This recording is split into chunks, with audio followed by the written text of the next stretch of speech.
25 बच्चों ने सुसाइड करी है। और इन सुसाइड जैसे एक अच्छा mobile phone, mobile data, wifi connection लगवाना, और दूसरा क्राइसिस के दौरान बच्चों से फीस की डिमांड रखना। आज भी 72% ऐसे बच्चे हैं जो क्लास नहीं ले पाते। आज तक एक साल हो गया मुझे ऑनलाइन क्लासेस लेते हुए। अभी मैं ऑनलाइन क्लास ले रही थी, मेरी क्लास में 150 बच्चे हैं और आज तक 40 बच्चों से ज़्यादा आते ही नहीं। 50% अटेंडेंस भी नहीं है, जिसमें से 11% ऐसे बच्चे हैं जो मोबाइल फ़ोन, लैपटॉप अफोर्ड ही नहीं कर सकते खरीदना, तो ऑनलाइन क्लासेस लेना तो दूर की बात। ये जो कहते हैं कि क्राइसिस के दौरान हम बच्चों से फीस मांगेंगे, 13,000 करोड़ लोगों की नौकरियां चली गई हैं, सोर्स ऑफ इनकम खत्म हो गया है, लोग अपनी सेविंग्स पे गुजारा कर रहे हैं और उस टाइम पर दिल्ली विश्वविद्यालय उनसे अपनी फीस मांग रहा है। एक बेशर्मी की भी हद होती है। दिल्ली विश्वविद्यालय, दिल्ली यूनिवर्सिटी एक पब्लिक फंडेड यूनिवर्सिटी है, यानी कि ऐसा माना जाता है कि यहाँ पर हर तबके से स्टूडेंट्स आ सके और एक अच्छे अफोर्डेबल एजुकेशन सिस्टम को एक्सेस कर सके।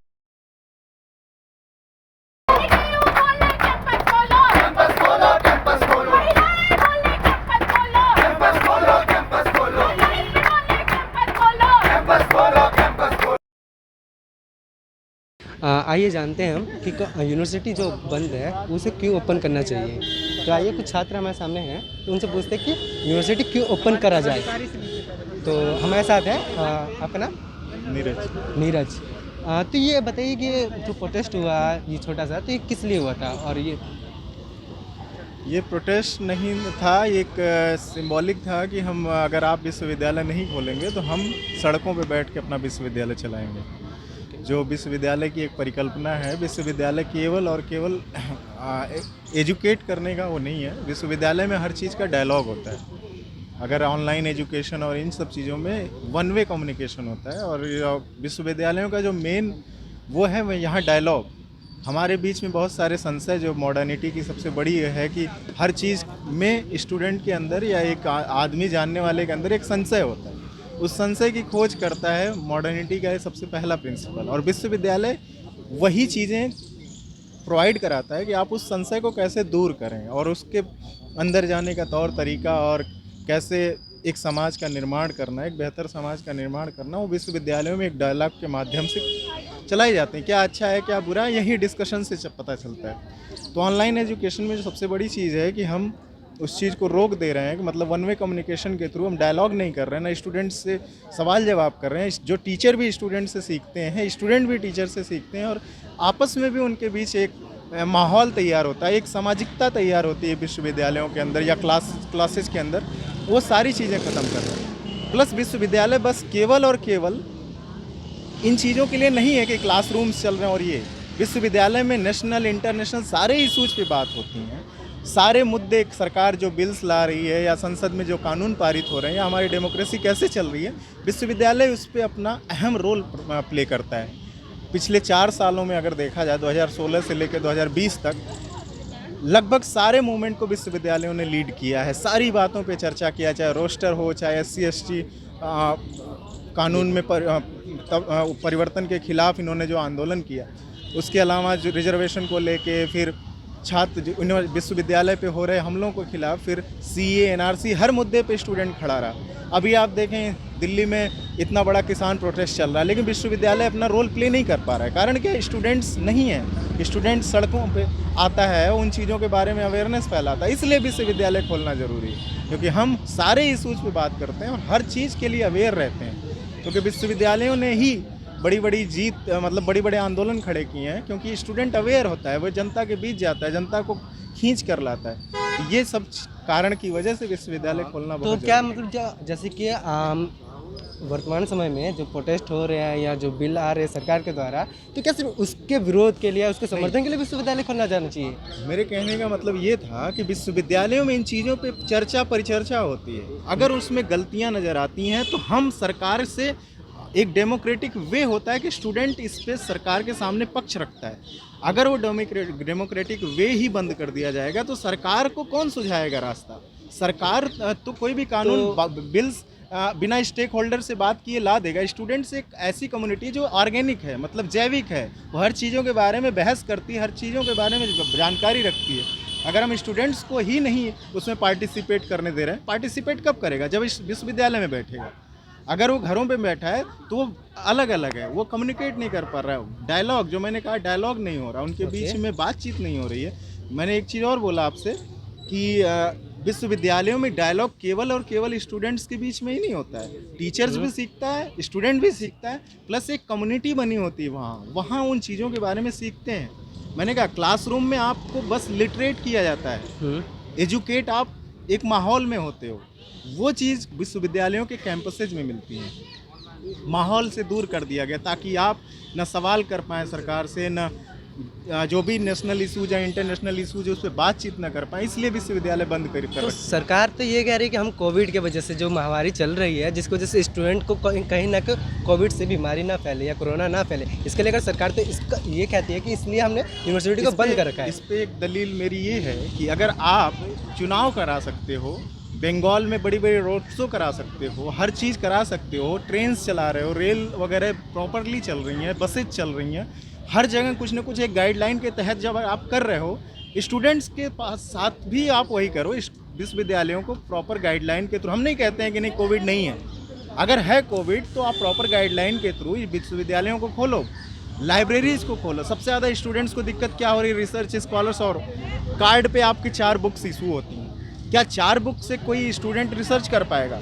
लाइब्रेरीज क्यों बनाई गई? लाइब्रेरीज में लाखों और करोड़ों बुक्स का जो रेफरेंस बुक्स रखी गई हैं वो उनको एक्सेस करने के लिए बनाई गई हैं, उनको ताला लगा के भंडार बनाने के लिए नहीं लगाई गई हैं। उनको आप एक्सेस करिए, उनसे अपना रिसर्च मटेरियल्स निकालिए और इन सब चीज़ों के लिए। तो लाइब्रेरीज को बंद करना भी एक बेतुका है।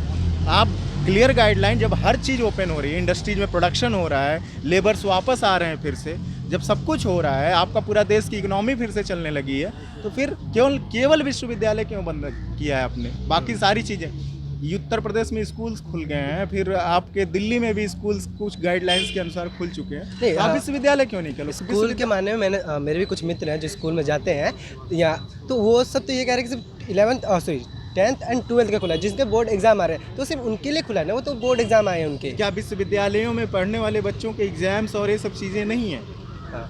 अगर आप इन सब चीज़ों को लेके कर रहे हो कि उनके एग्जाम्स हैं, बोर्ड एग्जाम्स हैं, विश्वविद्यालय के बच्चे थोड़ा और एज में भी उनसे बड़े हैं और उन चीज़ों को आपकी फॉलो भी कर सकते हैं, सारी गाइडलाइन के साथ चल सकते हैं। विश्वविद्यालय को बंद करने का जो अभी एक नज़रिया समझ में आ रहा है, परसेप्शन एक हमारा ये यही है कि विश्वविद्यालयों में सवाल खड़े होते हैं और उन सवालों को दबाया जाना है, यही वजह है मेन विश्वविद्यालयों को बंद। यानी कि आपका मानना ये है कि मतलब जो विश्वविद्यालय बंद किया जा रहा है उससे जो आम जनता के द्वारा या सोची स्टूडेंट समझी के द्वारा, साजिश नहीं, सरकार की सोची समझी साजिश है विश्वविद्यालय को बंद रखना, मतलब आम मुद्दों से भटकाना चाहती है सरकार। आम मुद्दों से नहीं, मेन है कि जो ऑर्गेनिक माइंड निकल रहा है हिंदुस्तान का, वो विश्वविद्यालयों से निकल रहा है और ये चाहते हैं इन विश्वविद्यालयों को शट डाउन करके हम एजुकेशन को बेचें। अभी आपने अगर यहाँ देखा होगा तो सर ने एक बात बोली कि हमने एक अकॉर्ड साइन किया है WTO में कि बाहर के लोग हमारे विश्वविद्यालयों से डिग्री खरीदें, उन डिग्रियों को हम अच्छे खासे पैसों में बेचें। तो कॉर्पोरेटाइज किया जा रही है एजुकेशन को, नई एजुकेशन पॉलिसीज लाई जा रही है जिसमें कहीं इस बात का जिक्र तक नहीं है। हम उस टेक्निकल एजुकेशन को ज़्यादा प्रमोट कर रहे हैं, जबकि हमें चाहिए समाज बनाने के लिए ह्यूमैनिटीज़ की, लेकिन हम उन ह्यूमैनिटीज़ को ख़त्म करते जा रहे हैं और इन चीज़ों पे कभी गौर नहीं किया रहा था। विश्वविद्यालय सबसे ज़्यादा टारगेट पे है क्योंकि विश्वविद्यालय एक ऑर्गेनिक माइंड पैदा करता है, एक इंटेलेक्चुअल पैदा करता है जो आपसे सवाल करता है और वही सवाल ये सरकार बंद करना चाहती है। वो सवालों वो नहीं चाहती कि आप हमसे सवाल करें। ठीक है, तो आपका नाम? प्रियंका। आप क्या कोर्स है आपका? Political science. ऑनर्स यूजी या पीजी? यूजी। किस कॉलेज से? दौलतराम कॉलेज। दौलतराम कॉलेज। अच्छा, तो ये बताइए मुझे कि जैसे कि दौलतराम एक वुमेन कॉलेज है, तो इससे क्या इफेक्ट पड़ा लड़कियों पर जो कॉलेज बंद हुआ? तो एक्चुअली हमारी जो ऑनलाइन क्लासेस 6 महीने की चली, तो उस वक्त समझ में आता था क्योंकि उस वक्त कोरोना का जो केसेस था वो बढ़ा था, लेकिन उस वक्त जो हम वुमेंस के हैं तो एक्चुअली सारे वुमेंस के लिए कंडीशन सेम नहीं होती है। सबसे बड़ी बात है कि इस जगह पे ना टेक्नोलॉजी की है, जैसे कि ये डिजिटल डिवाइस का यूज़ है, तो सबके घर में सेम कंडीशन नहीं होते, क्योंकि टीचर्स ने बोल दिया कि सबको ऑनलाइन क्लासेस करनी है।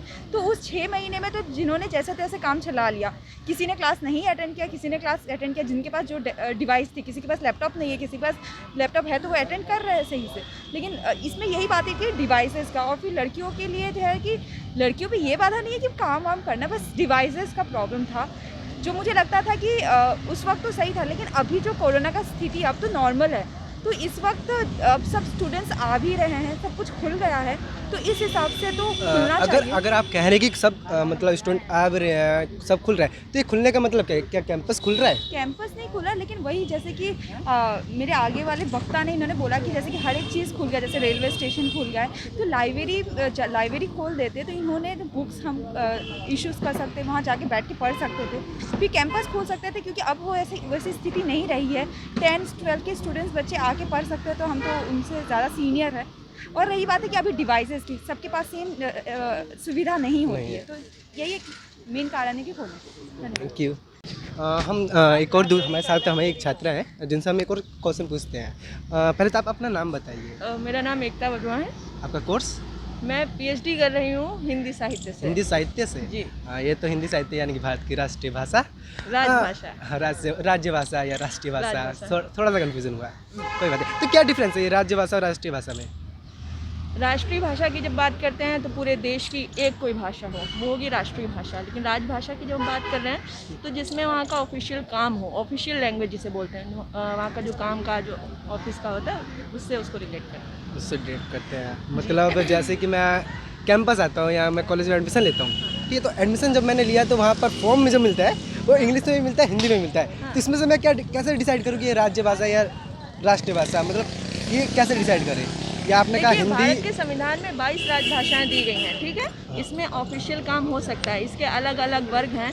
जैसे कि उत्तर भारत की जो राज्य हैं उनको अलग वर्ग में रखा गया, यानी कि जिन्हें हिंदी में परफेक्ट हैं, ठीक है। जैसे पूर्वोत्तर के राज्य जहाँ पे हिंदी नहीं जानते हैं लोग, ठीक है, तो वहाँ के लिए उनका अलग वर्ग है। इस तरह के अलग अलग वर्ग के हिसाब से अलग अलग रूल्स बने कि आपको ऑफिशियल काम हिंदी में ही करना है, हिंदी के साथ अंग्रेजी में भी करना है, या फिर वहाँ की जो अन्य राजभाषा है उसमें करना है। ऐसे अलग अलग रूल्स हैं। चलिए हम मेन क्वेश्चन पे आते हैं। हाँ। जैसे कि आप पीएचडी के स्टूडेंट हैं, आपने बताया, तो मतलब जो कैंपस बंद हुआ, क्योंकि हम लोग थोड़ा सा बेसिकली जो मेरे व्यूवर्स हैं उनको भी और सभी को पता है पीएचडी जो करते हैं कहीं ना कहीं तो बहुत ज़्यादा उनको रिसर्च करना पड़ता है। तो ये कैंपस जो बंद हुआ तो इससे मतलब कितने ज़्यादा आपको इफेक्ट हुए आपके रिसर्चेज में, इन सब चीज़ों में?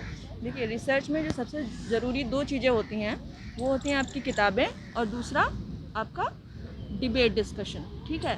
तो ये दोनों चीज़ें ही डायरेक्ट कैंपस से जुड़ती हैं, क्योंकि अभी कैंपस बंद है, मेरे लिए लाइब्रेरीज़ बंद है, ठीक है। मेरे पास इतना नहीं है कि मैं हर एक चीज़ के लिए अब किताबें ख़रीदती घूमूँ, या फिर ऐसी कुछ पत्रिकाएं हैं जो बाहर मिलती ही नहीं है, वो हमारी लाइब्रेरी हमें दिलाती है। क्योंकि शोध करते हुए, रिसर्च करते हुए आपको बहुत पहले से लेकर और भारत के बाहर की दूसरी भाषाओं तक के साहित्य तक आपको पहुंच बनानी होती है। तो अगर लाइब्रेरी नहीं है तो बहुत मुश्किल काम होगा। जैसे मेरा ही काम भी रुका पड़ा है, जो मैं किताबें यूज़ करती हूँ वो यहीं की लाइब्रेरी में है, इवन दूसरी लाइब्रेरीज में भी नहीं है। तो ये लाइब्रेरी जब बंद है तो मेरा रिसर्च रुका हुआ है। मैं जिससे 4 लोगों से बात करती हूँ, 4 लोग के अपने अपने व्यू होते हैं, वो भी मुझे नहीं मिल रहे हैं। तो एक तरह से कैंपस बंद होने की वजह से मेरा भी काम रुका हुआ है, तो इसलिए हम कह रहे हैं कि कैंपस खुलना चाहिए। कैंपस खोलना चाहिए। हाँ।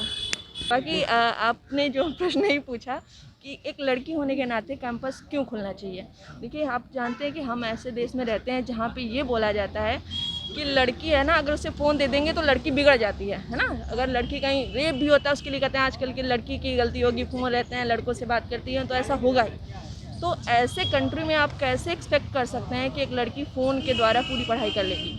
अच्छा, एक यानी लड़की कि एक तरह से आप ये कहना चाहते हैं जो डिजिटली एजुकेशन हो रहा है, हाँ, उसको कहीं ना कहीं गलत आप ठहराएंगे कि लड़की के लिए कि वो फ़ोन, उसकी जो सोसाइटी है या माँ बाप है ये उनको फ़ोन प्रोवाइड नहीं करेंगे। आप एकदम गांव में चले जाइए, वहाँ पे देखिए भाई के पास मोबाइल है, लड़कियों को मोबाइल इतनी आसानी से नहीं मिलता है। घर पे पापा के पास होता है, मम्मी जानती भी नहीं क्या उसका करना होता है ना। तो ये तो डिजिटल डिवाइड है, जेंडर को लेकर डिजिटल डिवाइड है, तो उसमें आप नहीं कर सकते हैं कि आप उसके द्वारा पढ़ लेंगे दोनों बराबर। दूसरा, लड़कियां जितना क्लास में सीखती हैं उससे बाहर भी उतना ही सीखती हैं, ठीक है। जैसे कि एक लड़की के लिए घर क्या उसके लिए पारंपरिक रूप से रसोई होती है, खाना पकाना, गृहस्थी, ये सब होता है, ठीक है। लेकिन जब वो घर छोड़ के कॉलेज के लिए निकलती है, उसका घर की दहलीज छोड़ के बाहर निकलना उतना ही इम्पोर्टेंट है जितना वो क्लास में बैठ के पढ़ना। जैसे कि जब मैं यहाँ पे हिंदी साहित्य पढ़ रही हूँ, मुझे मैं जहाँ से आई हूँ उत्तर प्रदेश से, वहाँ पे भी कोई यूनिवर्सिटी है, वहाँ पे भी हम पढ़ सकते थे, लेकिन वहाँ और यहाँ में क्या अंतर है? कैंपस का माहौल। सिर्फ क्लास में जो पढ़ाया जा रहा है वो नहीं, उसके अलावा चीज़ें राजनीतिक, मेरा घर में क्या, यानी कि जो ड्यू का हमारा एक सफ़र रहा अभी तक का, जो उसका माहौल रहा है, यहाँ से लोग निकले हैं जो बाहर, इस वजह से आप मतलब आपने उत्तर प्रदेश छोड़ के दिल्ली यूनिवर्सिटी को चुना। हाँ बिल्कुल, मेरे घर में जो समस्याएं आई हैं, मेरे समाज में जो समस्याएं हैं, वो मैं यहाँ के समझी हूँ, शायद केवल क्लास लेने से मैं वो नहीं समझ पाती। ठीक है, थैंक यू।